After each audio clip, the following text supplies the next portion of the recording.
세 가지 중에 한 개라도 해당되면 당장 도망치세요.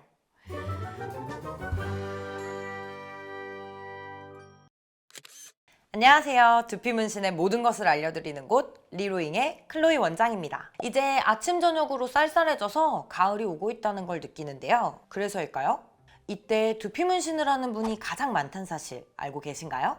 탈모 부위를 커버하는데 정말 좋은 시술이지만 원한다고 모두가 다 할 수 있는 건 아니에요. 제 영상을 보신 분들은 이미 알 거예요. 두피 문신을 했을 때 효과가 좋은 케이스도 있지만 차라리 안 하는 게 더 나은 케이스도 분명히 있습니다. 그래서 오늘은 이런 분들은 두피 문신하지 마세요 편을 준비했습니다. 첫 번째, 모발이 없는 곳에 두피 문신.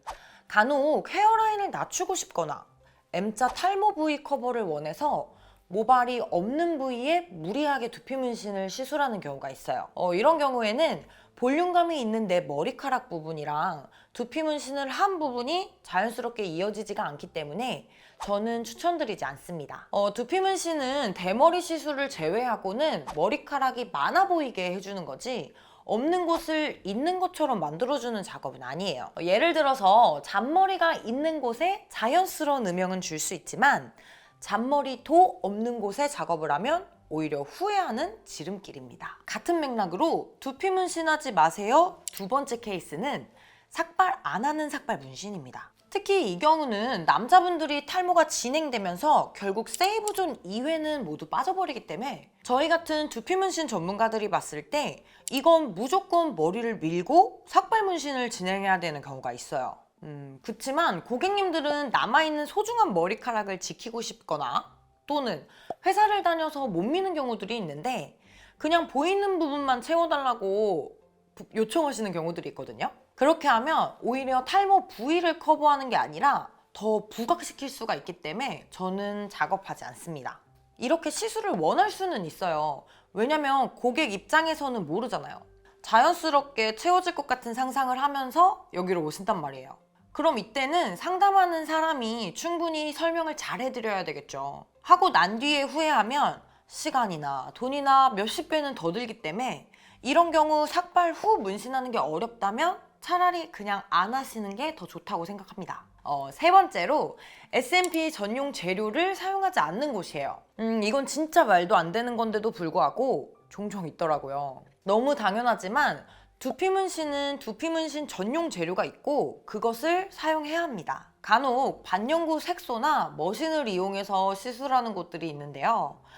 반영구 머신은 두피 문신을 하기엔 힘이 너무 부족하고 두피 문신은 조색된 색소를 사용하시면 안 됩니다. 결론은 반영구 재료는 안 돼요. 이렇게 작업을 받아오시면 금방 사라져버리면 차라리 다행인데요.